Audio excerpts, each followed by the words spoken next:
Welcome to Roughing It with Ruth, the channel where everything is a bit rough around the edges. In this video, I'll go over what you should take along on a day hike. This is the third video in my How to Hike series. I'll put a link in the video description below to that playlist so you can watch the others if you like. Day hikes are a great way to get into the outdoors or to start hiking. They don't require a lot of time or planning, and they're generally fairly cheap. They're also an opportunity to learn how to use your equipment and to learn new skills. The following list of things are what I take with, but use your own discretion and take what works for you.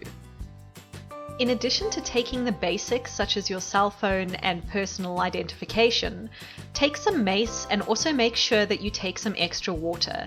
This is very important in South Africa, which is a very hot, arid country.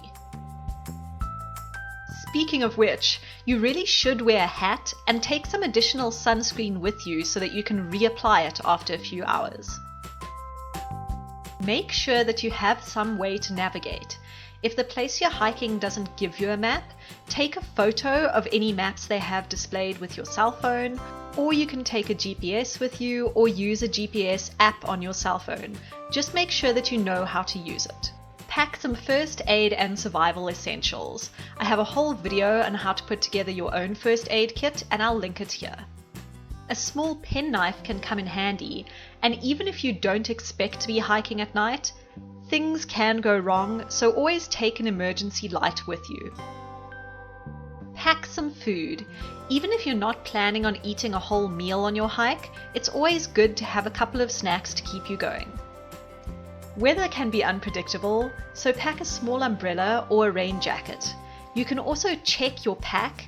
If it says that it has a rain cover, then you're sorted. Otherwise, just take a black plastic rubbish bag to keep it dry.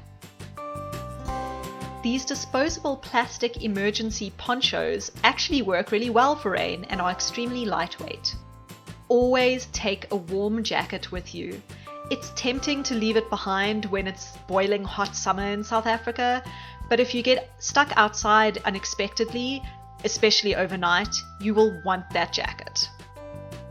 And finally, take some tissues and a Ziploc bag with you. You might need to blow your nose, but more importantly, you might unexpectedly have to use nature's toilet. Not the greatest thing to contemplate, but it's really good practice for when you start doing multi-day hikes. Having some hand sanitizer or soap in your pack can make the ordeal a little less awful. Right, and now that we're all thoroughly uncomfortable, let's change the subject. Make sure, no matter how short your day hike is, that you always tell somebody exactly where you're going and when you expect to be back. Now get out there and have a great time hiking, and also subscribe to my channel if you feel like it.